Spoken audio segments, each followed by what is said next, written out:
So what is the difference between a registered dietitian and a nutritionist?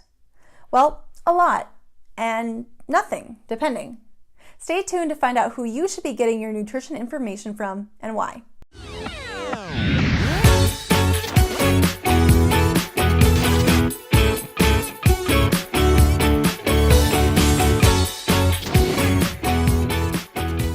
So I'm guessing you've at least heard of the term nutritionist, but did you know that anyone can legally use the term nutritionist without any formal training?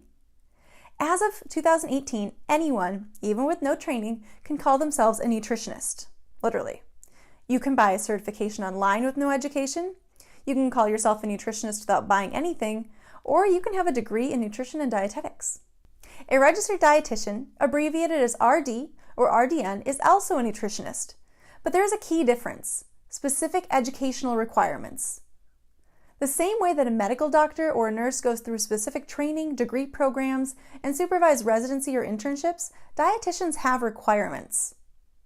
All registered dietitians are nutritionists, but not all nutritionists are registered dietitians. That quote comes from the Academy of Nutrition and Dietetics, which is our professional association.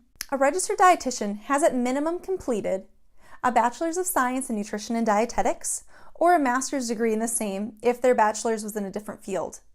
This STEM major is heavy in biology and chemistry courses that get more and more specific to the molecules that make up foods, vitamins, minerals, and how the body processes them. Classes in counseling and teaching are also important aspects of the nutrition curriculum.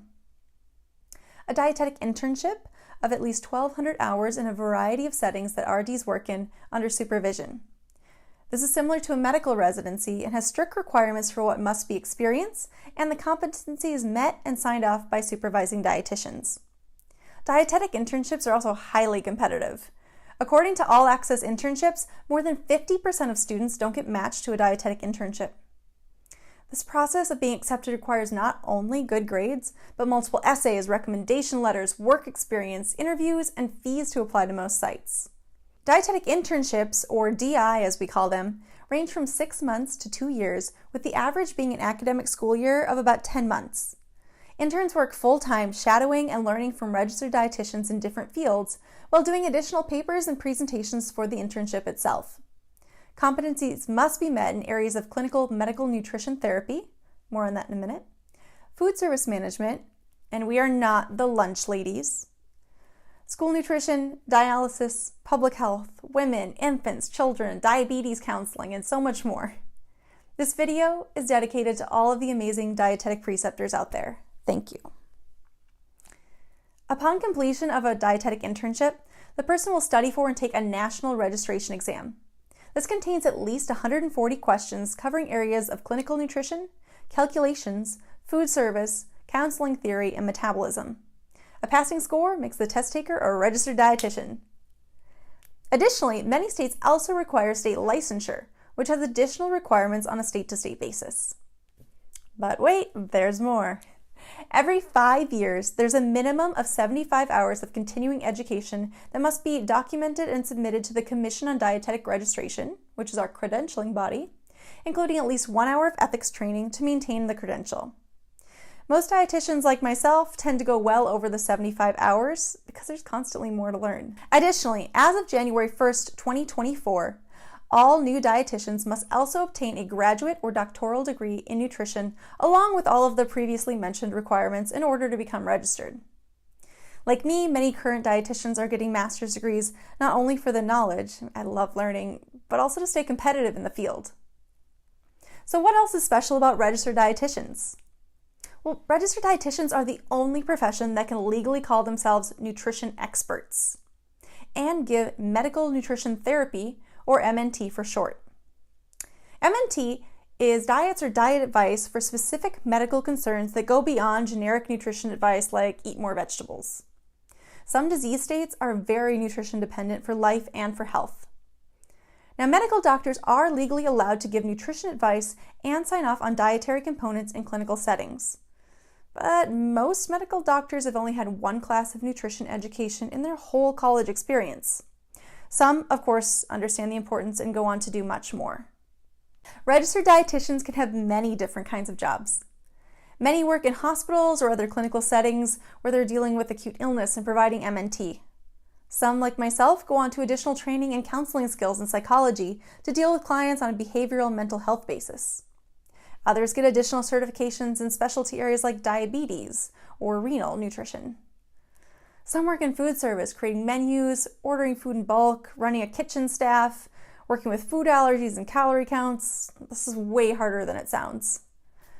Research and development have many dietitians working to find best practices and develop new food products. Most large food manufacturing companies have registered dietitians checking or developing the nutritional aspects of their food products. Education. Whether teaching nutrition in colleges or teaching classes or individuals in public health, dietitians have a lot of information to cover that can help prevent disease and increase quality of life. There's also work in food technology and agriculture to create more nutritious food or solve world hunger problems. And there's many more areas. The field is growing, and so are the options for dietitians. So what about that term nutritionist? As I mentioned before, all registered dietitians are nutritionists, but not all nutritionists are dietitians. Since most consumers know the term nutritionist, registered dietitians have the option to add an N to RDN and call ourselves nutritionist. This is also why my business name is Not Your Average Nutritionist. More people search for nutritionist than dietitian, plus many people don't spell dietitian correctly. So because registered dietitians use nutritionist, and anyone with zero training can use the term nutritionist, check the background of the person you're getting information from.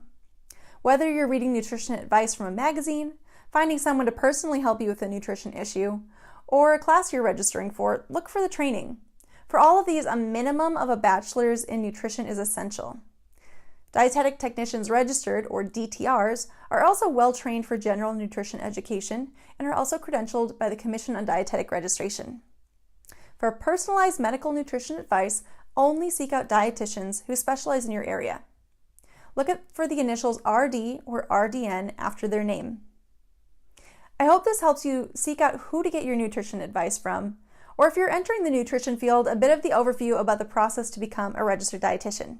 We can use more great dietitians in the field as job opportunities are expanding.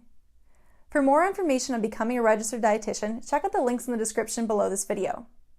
If you want more education on a weekly basis, click the subscribe link in the button below and make sure to sign up for the newsletter in the description below this video. I cover nutrition information, body positivity, and information about eating disorders in my weekly newsletter. Thanks so much for watching.